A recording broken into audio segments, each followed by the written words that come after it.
All right. So what was it like to grow up in a basketball family? Yeah, so obviously, grow up. This is probably my 27th year in a college basketball locker room, which is a very unique experience. My dad started at Manchester. My grandpa, a longtime high school basketball coach in the state. So I've kind of followed my dad's journey from Manchester to Missouri State to Iowa to New Mexico, UCLA, and then now at Nevada. And so that experience has been amazing for me. Basketball has been a very huge part of my family's life. It always has been. It's been the topic at the dinner table. It's been kind of everything that kind of shapes the way our life has gone and the path that I've taken. And then for me, the state of Indiana has always been special. We've ran a family camp back there for 33 years now, and I've been a huge part of that the last few. And so to get back to that state where basketball is everything, just like it has always been to my family, is a very, very special thing for me. And it's something that has me that much more excited about this opportunity here at Huntington. Great. So how has being an assistant with your dad prepared you to be a head coach now here in 2020 with Huntington?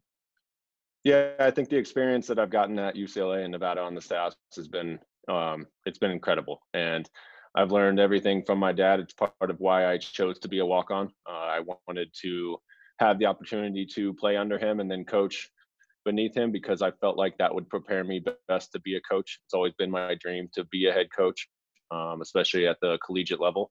And so to have that opportunity this young in my career, it's a testament to my dad and his career and how far he's gotten. And he has shaped me to be the coach I am today. And I'm very blessed to have had the opportunities to coach at the places that I've been at so far.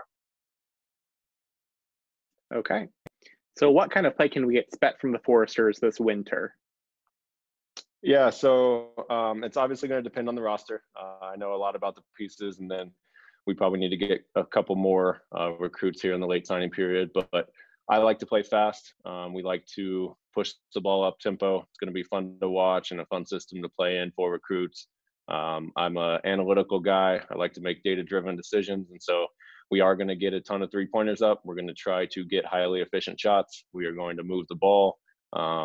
Very unselfish play, ball movement, people movement, that sort of thing. Just really fun basketball for the fans and for the players to play in. It's going to be a good system. Obviously, defensively, that's going to be a huge focus of ours as well. You can't be a very successful team if you can't defend. And so our team defense is going to be a focus from day one whenever I can actually practice and work out with the guys. So based on what you know about the roster right now in this moment, who do you expect to be key contributors based on stats and video and all the things you've heard about the team already? Yeah, so I've done quite an extensive scout on the guys coming back. I got player development plans for each of them this summer that we hopefully get to implement. But it's a young team with pretty good size, and so we're going to be able to. We got to fill scoring gaps with Connor graduating, so that's going to be an opportunity for a couple of them to step into a little greater role than they were in last year. I think you can look at Peyton West and Lewis Wang to be two of those guys that may have to take on a greater scoring role. And then you got like young guys like Hank Pulver, who really good freshman year and is only going to improve. But I think Caleb Middlesworth is going to be kind of our main guy going forward. He's a very, very good player, and he fits my system perfectly. Anytime you can get a taller player that can stretch the floor, can play multiple positions, that's going to be crucial for us and how we build our program going forward. And he's definitely a keystone. And then obviously we're very young. And so I think Tim and Wyatt as seniors, they're going to play a huge role from a leadership standpoint.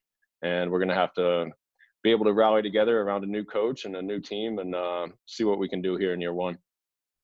Great. So lastly, tell us about your testimony or your faith journey growing up. Yeah, so I grew up going to church with my family. We've always been tight with that, and it's been something that has been an ebb and flow for me. I grew up in the church, and it kind of reached a point where I needed to kind of take that next step and kind of actually find an actual relationship with Christ. And so in college, just through my own research and diving into the Bible more, and also just reading books by other various authors, it really helped shape my faith. And I was ultimately able to come to a decision where I formed a great relationship with Jesus, and I was able to move forward from that. And then another big part of my faith has been me and my wife's journey. And living out in Los Angeles, me and my wife joined the church Mosaic, and our pastor, Erwin McManus, played a huge role in our faith journey. We were baptized 2 years ago on the corner of Hollywood and La Brea, which was a very special moment for us. And then this step for me is a huge step in my faith journey, because I've been looking for a new challenge, a new frontier to kind of take on, to elevate my faith, to take my faith journey to the next level, and to be able to be at the university where the mission is Christ-centered, and from top to bottom, everyone involved leadership-wise, and the student athletes, the kids on campus, everybody kind of working towards that same goal and cherishing the same mission. That's super special for me, and for me to be able to take on sort of a pastoral role as a coach. I've been at public universities my whole career, and so there's always a little bit of red tape and things you have to work around, but Bible studies and chapels have always been part of our basketball programs, but they've been optional, or they've been kind of a recommendation type of thing. And now it can be at the forefront of our locker room. It can be very much a part of our program. And for me, that's very exciting moving forward.